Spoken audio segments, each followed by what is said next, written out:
আসসালামু আলাইকুম বন্ধুরা। আজকে আমার সরিষা ক্ষেতে আসছি। আমার সরিষার চাষ দেখুন, সরিষাগুলো সুন্দর হয়েছে, সুন্দর ফুল ফুটেছে।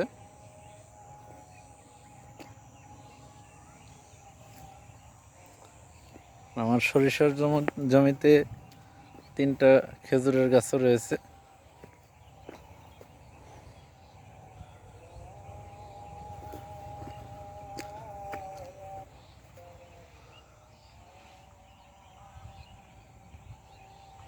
এই খেজুরের গাছ থেকে আমরা গুড় তৈরি করি। খেজুরের গাছ থেকে যে রস পাওয়া যায় সেই রস থেকে সুস্বাদু খেজুরের গুড় তৈরি হয়। আর আমার যে সরিষার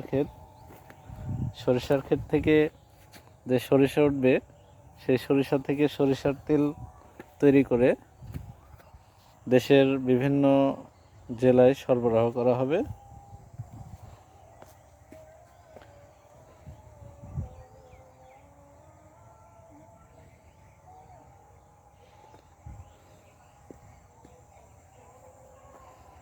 ধন্যবাদ সকলকে।